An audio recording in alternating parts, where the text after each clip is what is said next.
Olá, sombrios, tudo bem? Antes de começar o vídeo, já peço a você que deixe seu like, se inscreva, compartilhe o vídeo. Gosta do nosso conteúdo e deseja ajudar o canal?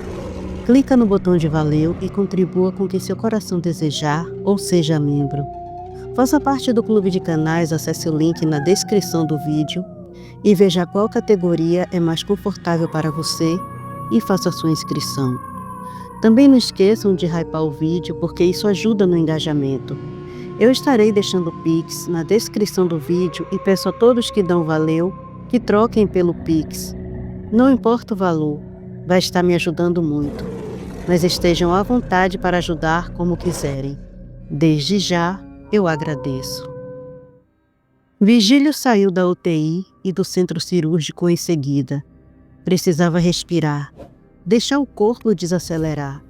A cirurgia o mantivera em um estado de tensão tão extremo que agora, com a certeza de que tudo dera certo e de que, mesmo sem formação oficial em neurocirurgia, realizara um trabalho impecável, a adrenalina se dissipava, revelando a dor nos músculos, o peso nos ossos e o cansaço profundo.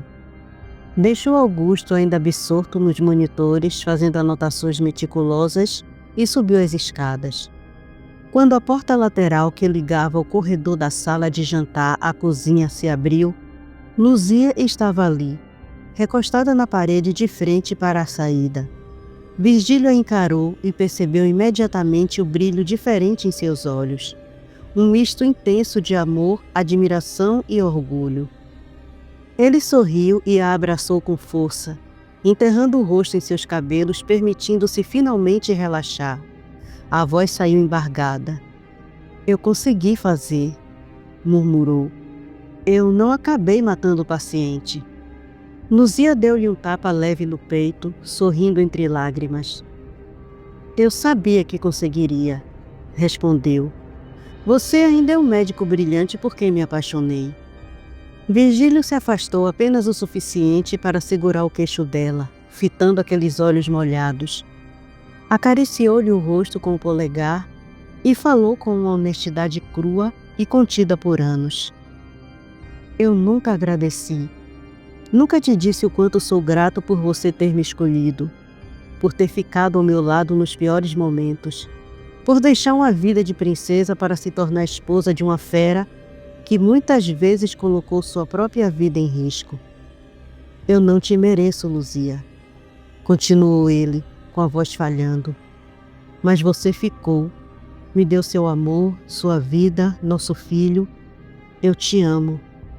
E a pior parte do cativeiro em que Bernardo me colocou foi estar longe de você, não ver nosso filho crescer em sua barriga, nascer, se desenvolver, não estar ao seu lado criando ele." As lágrimas de Luzia escorriam livres. Virgílio as limpava com o polegar uma a uma. "Obrigado", concluiu ele. "Você é minha força e minha fraqueza, e eu mataria para te manter segura." Luzia não conseguiu responder. Ele segurou o rosto dela entre as mãos e a beijou. Um beijo terno e profundo, carregado de tudo que sobrevivera ao medo, à dor e à ausência. E como sempre entre eles, também era um beijo faminto e possessivo, porque alguns vínculos não se suavizam, se intensificam. Ele a tomou nos braços com firmeza, como se ainda precisasse ancorá-la à realidade, e caminhou pelo corredor em passos largos e silenciosos. Passaram pela sala de jantar, ainda mergulhada na penumbra, pelos móveis clássicos que guardavam sombras alongadas, pela sala de visitas, onde o ar carregava o resquício da madrugada tensa. O corredor que levava aos quartos parecia mais estreito e mais íntimo, como se a própria mansão soubesse que aquele momento não admitia interrupções. Subiu as escadas sem dizer uma palavra, apenas a respiração dos dois, ainda irregular, preencheu o espaço. Virgílio só parou ao entrar no quarto deles, fechando a porta atrás de si com um gesto seco e definitivo. Ali dentro, o mundo externo deixou de existir. O toque entre eles foi urgente, mas não bruto, intenso e carregado de sobrevivência, Não havia pressa vulgar, mas uma necessidade profunda de reafirmação. Corpos que se reconheciam mesmo após o medo, a culpa e o risco.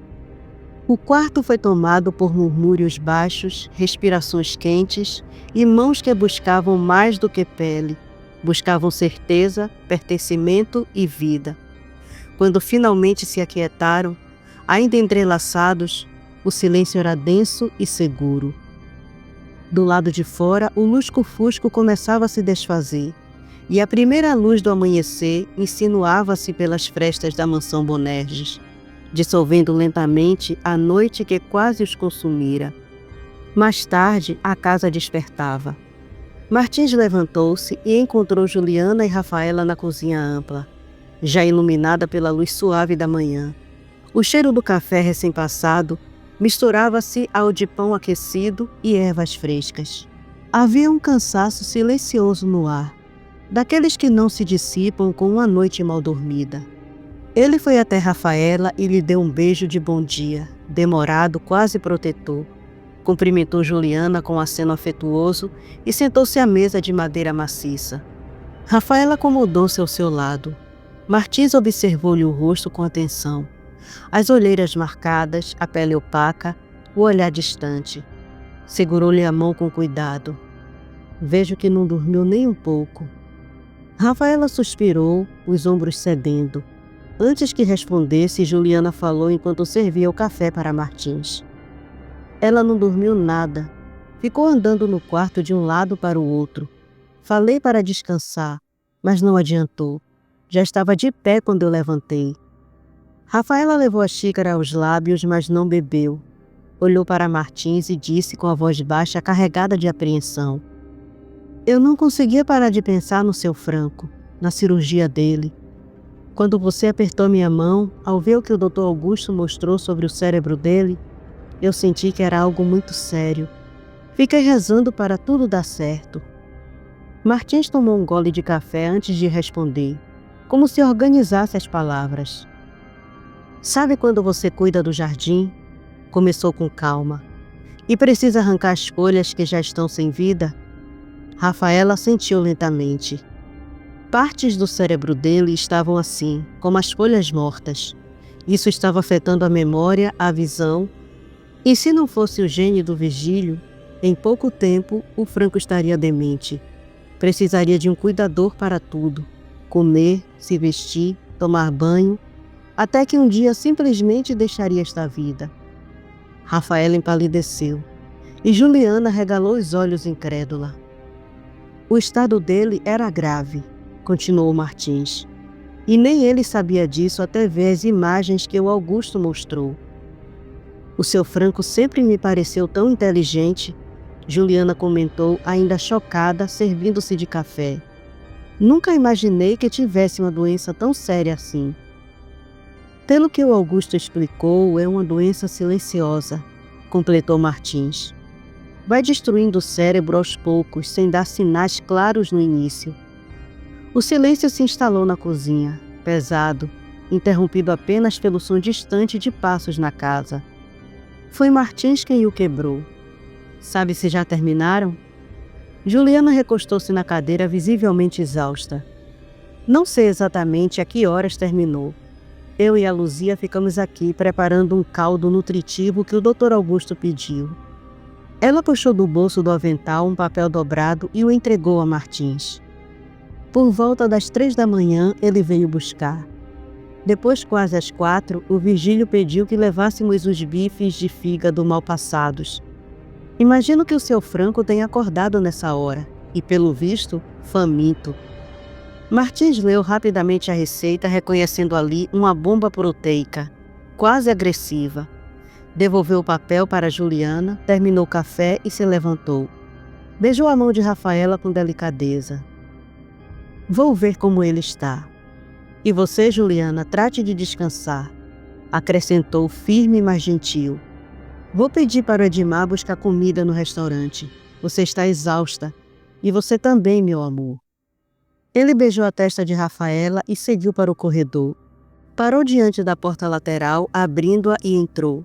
Enquanto a manhã avançava pela mansão Bonerges, revelando uma casa que começava a respirar depois de uma noite em que tudo poderia ter sido perdido, Martins caminhou pelo corredor silencioso que levava à UTI. A casa ainda despertava lentamente. A luz da manhã entrava filtrada pelas janelas altas, projetando faixas douradas sobre o piso de madeira. Ali dentro, no entanto, o ar era frio e tinha um cheiro limpo de antisséptico. Tudo parecia calmo demais para o que havia sido feito naquela sala. Ao entrar, encontrou Augusto adormecido na cadeira, o corpo inclinado para a frente, os braços cruzados diante dos monitores que piscavam em padrões estáveis. O rosto do geneticista estava abatido, marcado por olheiras profundas e pela rigidez de quem passou a noite inteira em estado de alerta absoluto. Martins tocou de leve em seu ombro. Augusto abriu os olhos lentamente, confuso por um segundo, até reconhecer onde estava. Antes que dissesse alguma coisa, Martins falou em voz baixa, quase fraterna. "Vá descansar, Augusto. Você está horrível." Augusto passou a mão pelo rosto, endireitando-se na cadeira. O corpo inteiro protestou com uma dor surda, profunda, daquelas que só aparecem quando a adrenalina finalmente abandona o sistema. Ele inspirou fundo, sentindo o peso do que havia feito naquela madrugada. Martins o observou com atenção e completou. "Vá descansar, eu fico aqui. Se qualquer coisa acontecer, eu te aviso." Augusto assentiu lentamente, levantou-se, esticou os braços acima da cabeça e o estalo seco das articulações ecoou no ambiente silencioso. "Eu já coletei todas as informações internas", disse com a voz rouca de cansaço. "Ele está apenas dormindo. Daqui para frente, qualquer dado relevante virá do comportamento dele, da forma como vai interagir com esse novo mundo à volta." Os dois ficaram alguns segundos observando Franco, imóvel na cama, respirando com regularidade. A pele dele tinha um vigor estranho, quase luminoso, incompatível com alguém que havia passado por uma cirurgia tão invasiva. Martins quebrou o silêncio. "Você tem certeza de que ele não vai se transformar, Augusto? Do jeito que você explicou os efeitos colaterais?" Ele hesitou. "Eu fiquei em dúvida." Augusto cruzou os braços, mantendo os olhos fixos em Franco. "Eu entendo sua dúvida." Sua voz era baixa e reflexiva. "Tecnicamente, a única forma de uma transformação completa acontecer seria com o gene da mutação. E mesmo assim, eu arriscaria dizer que talvez nem isso fosse o suficiente." Martins franziu o senho atento. "Aconteceu algo durante a cirurgia", continuou Augusto, "que mudou completamente meu entendimento sobre a transformação." Sem tirar os olhos de Franco, ele prosseguiu, com a memória ainda viva demais. "Assim que começamos a gotejar o gene unida ao vetor viral, nas áreas afetadas do cérebro, a cura iniciou-se de forma agressiva. O gene começou a devorar a doença e a recriar o sistema vascular. E a velocidade foi absurda. O ritmo cardíaco de Franco disparou e um edema cerebral começou a se formar." Augusto engoliu em seco. "Eu tive medo, Martin. Medo de verdade, porque a capacidade daquele gene de regenerar era muito maior do que a nossa de monitorar. Eu iniciei o resfriamento, injetei corticoides no soro, mas percebi que não daria tempo. O corpo dele estava rápido demais." Martins sentiu um arrepio percorrer-lhe a espinha. Foi então que o Vigílio fez algo. Augusto respirou fundo. Algo que a medicina não explica. Ele tirou a luva e colocou a mão espalmada diretamente sobre o cérebro exposto do Franco. Martins arregalou levemente os olhos. "O que aconteceu depois?" Augusto continuou. "Não foi físico, não foi químico, foi outra coisa. Uma transferência silenciosa, uma calma profunda que se infiltrou no ritmo biológico de Franco. O edema simplesmente cedeu e o cérebro se estabilizou." Ele balançou a cabeça ainda incrédulo. "Por isso eu acredito que para se tornar uma fera é preciso a mordida. Não basta injetar o sangue. A mordida do Virgílio une o gene de uma forma que cria algo completamente novo, uma espécie inédita, e só ele pode fazer isso porque ele é o Alfa. Martins respirou fundo, lembrando-se nitidamente das palavras de Virgílio após sua própria transformação. Eu te consertei. Augusto voltou a falar. O Franco não é mais um humano comum. Ele abriga 2 DNAs em um único corpo. É isso que o torna um híbrido, um humano evoluído. Ele finalmente desviou o olhar de Franco e encarou Martins por um instante.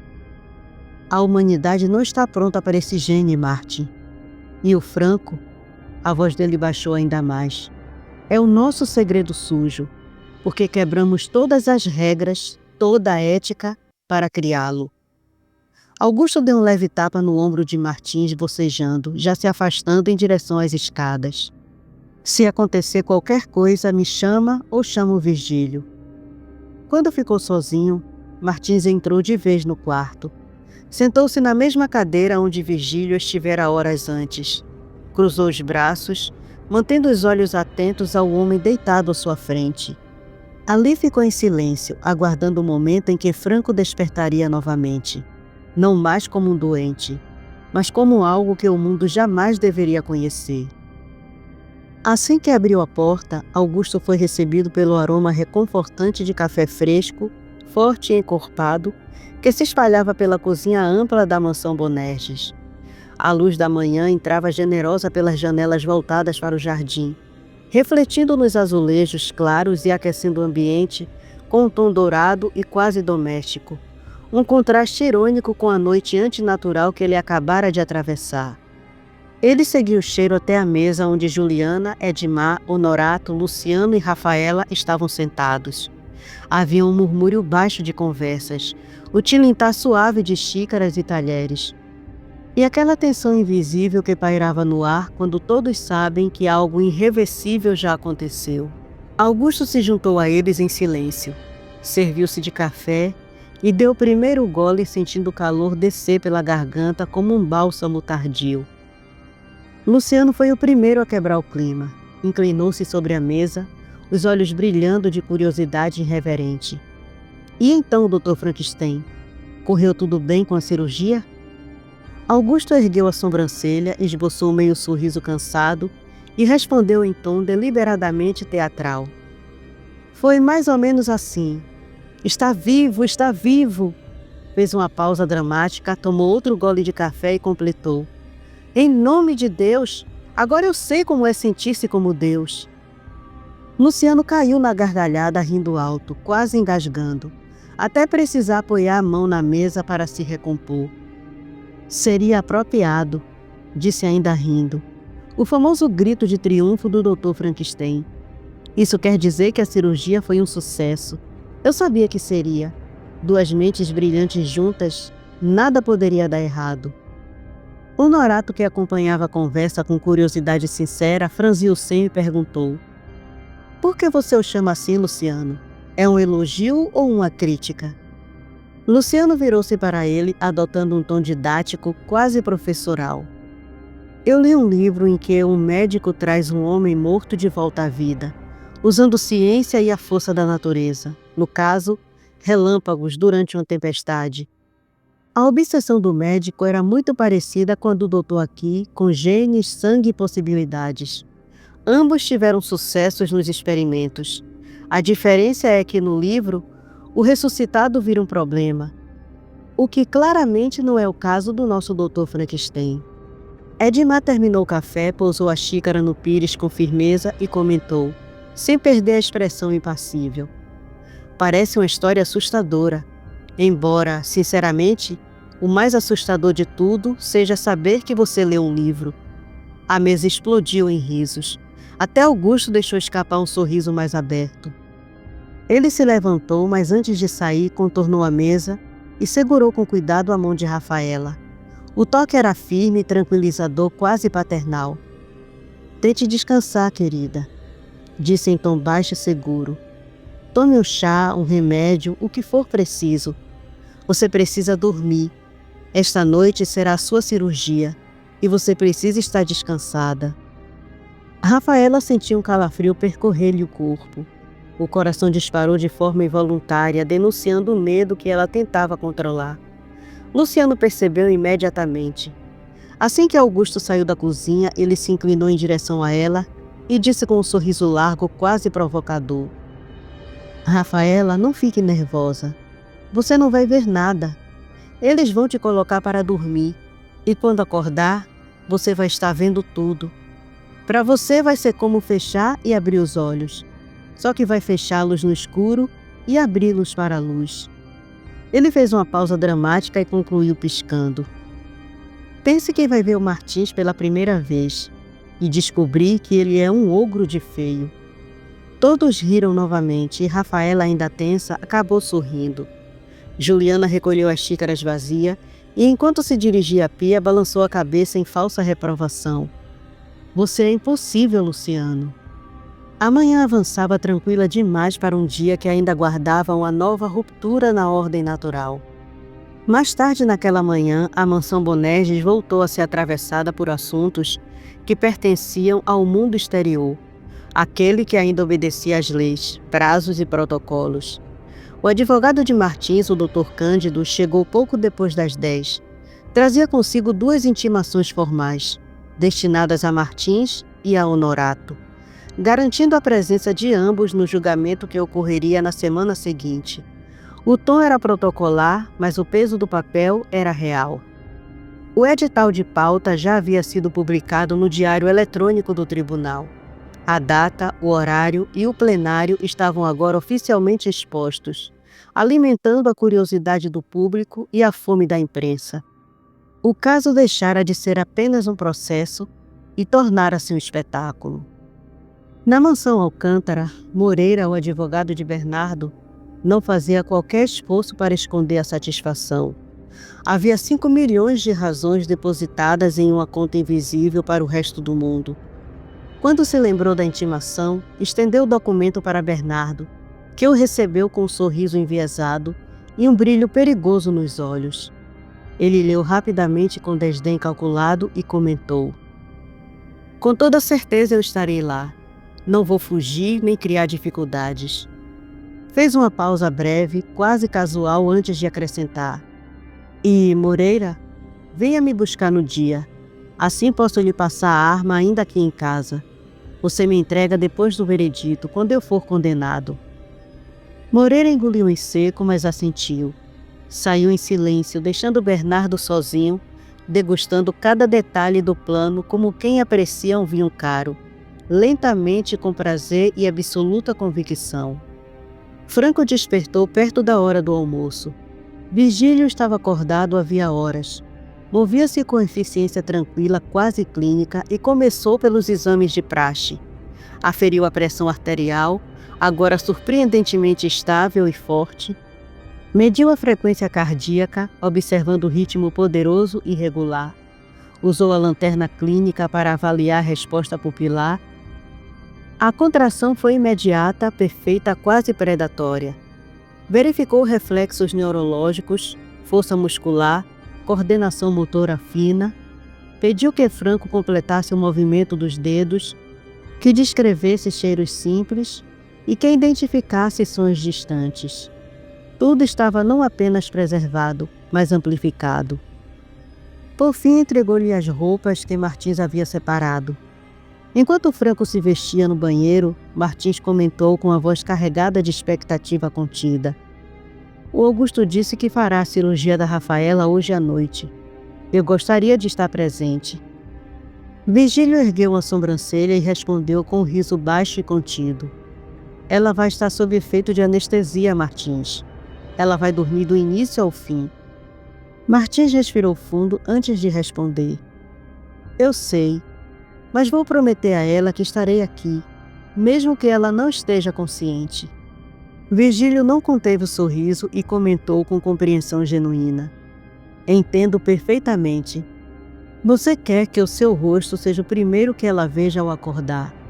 Por mim tudo bem, mas fale com o Augusto também. No banheiro, Franco observava o próprio reflexo. O brilho nos olhos era inconfundível, quase metálico. Sentia o calor do corpo irradiar sob a pele, uma presença constante e vigorosa. Onde antes haveria medo, agora havia reconhecimento. Para um homem comum, aquelas mudanças seriam assustadoras, mas para Franco, eram sinais inequívocos de vitória. O olfato aguçado, a audição ampliada, a temperatura elevada, a nitidez absurda das formas. Tudo aquilo era prova de que a doença fora derrotada. Ele não estava apenas vivo, estava funcional e inteiro. Quando voltou já vestido, Virgílio fez um gesto para que seguisse em direção às escadas. No início, disse enquanto caminhavam, o mundo pode parecer barulhento e brilhante demais. Seu sistema nervoso está captando mais informações do que jamais captou. Você vai precisar de um tempo para aprender a filtrar esses excessos. A porta foi aberta e o impacto foi imediato. A luz do exterior não o cegou, revelou. Franco sentiu o mundo explodir em camadas. O azul do céu não era apenas azul, era profundo, vibrante e quase palpável. O verde do jardim possuía variações que ele jamais notara, cada folha refletindo a luz de forma distinta. O vento carregava cheiros múltiplos, terra úmida, sal distante do mar e madeira aquecida pelo sol. Os sons chegaram como uma sinfonia caótica. O canto distante de pássaros, o farfalhar das folhas e o eco suave dos passos dentro da casa. Tudo coexistia, claro, definido, sem se confundir. Franco fechou os olhos por um breve instante, respirou fundo e sorriu. Havia uma leve vertigem, mas não havia medo. Apenas a certeza absoluta de que pela primeira vez em muitos anos, ele estava realmente ali, presente, desperto, inteiro no mundo. Virgílio caminhava ao lado de Franco pelo jardim, atento a cada microtensão do corpo dele, guiando-o como quem conduz alguém à beira de um precipício invisível. A luz do início da tarde atravessava as copas das árvores, projetando sombras irregulares sobre a grama ainda úmida. O ar trazia o cheiro de terra molhada, o sal distante e de flores recém-abertas. Estímulos que, para Franco, chegavam como uma enxurrada quase insuportável. Escolha apenas uma coisa, Franco, disse Virgílio, aproximando-se um pouco mais com a voz baixa e firme. Apenas um ponto, um único detalhe. Ele tocou levemente o braço dele. Ou escolha um som, concentre-se só nele. O seu cérebro vai silenciar o resto. Franco tentou. Seus olhos se moviam rápido demais. O peito subia e descia no ritmo irregular. Era visível o esforço, quase uma luta física contra o excesso de informações. Martins observava a cena a poucos metros com o maxilar tenso, sentindo a angústia do amigo como se fosse sua. Luzia se aproximou em silêncio e parou ao lado dele, também observando. Cruzou os braços e se recostou no batente da janela. Ele é como um recém-nascido chegando ao mundo pela primeira vez, murmurou. Só que vendo, ouvindo e sentindo tudo com uma intensidade avassaladora.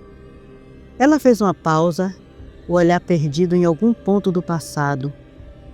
Isso me lembra o Luciano, quando nasceu. Ele chorava muito, mesmo quando tudo estava em silêncio. Sua voz endureceu. E eu tive que aprender, sob ameaças do Bernardo, a acalmá-lo, a protegê-lo, sempre com medo de que ele resolvesse dar fim no próprio sobrinho. Martins suspirou, virou-se para ela e disse com sinceridade pesada: Eu não consigo imaginar o quanto você sofreu. Cuidar do seu filho e não poder dizer ao mundo que era a mãe dele. Luzia apertou as mãos com força, os dedos brancos, e respondeu entre os dentes: Eu odeio aquele homem com todo o sopro de vida que sai de mim. Martins permaneceu em silêncio. A fúria e a dor na voz dela eram antigas, profundas, feridas que não cicatrizavam com sentenças judiciais, nem palavras de conforto. Ele respirou fundo e pousou a mão no ombro dela, apertando de leve. Um gesto simples, impotente, mas sincero. Do outro lado do jardim, Rafaela regava as plantas com Honorato. A água caía suave sobre as folhas, produzindo um som constante, quase hipnótico. Mesmo sem enxergar, ela percebia a tensão no ar.